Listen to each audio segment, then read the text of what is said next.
लेकिन नाम जपते जपते जपते जपते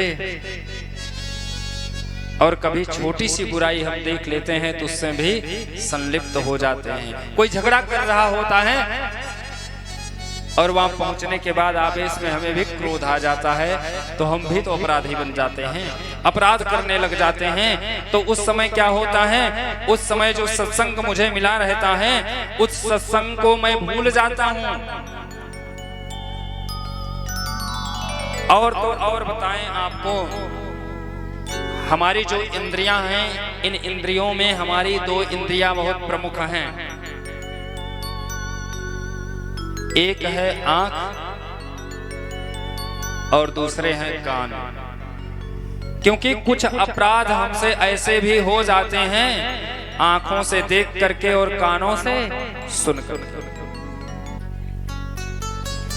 आप किसी को चोरी करते हुए देख लिए किसी दिन कहीं से कि यहाँ तो माल रखा हुआ है और है नहीं कोई, और ये तो लेकर के जा रहा है, और कल आप भी पहुंच गए समय से और आप भी माल लेकर के चले आए।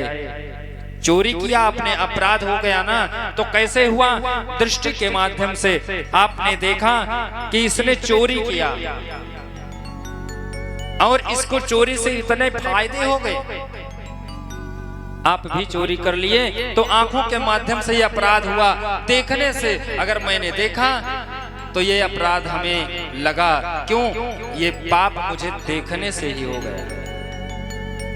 दूसरा अपराध कानों से सुन करके, मैंने कानों से किसी की बुराई सुनी और मैंने कानों से ही अपने किसी ऐसे कार्य का वर्णन सुन लिया और वो हमारे ऊपर सवार हो गया और मैं भी उसे करने लगा।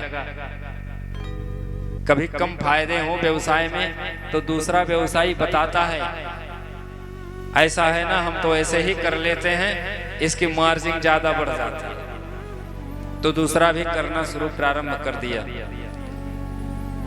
तो ऐसे राजन आंखों और कानों के माध्यम से हमसे कभी कभी अपराध होते हैं कि जो हमारे प्रारब्ध को भी बदल देते हैं।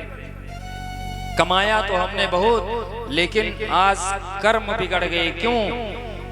हमारी गलत दृष्टि पड़ गई या किसी गलत बातों का श्रवण करके मैं उसमें रत हो गया। एक कथा मैं आपको सुनाऊं।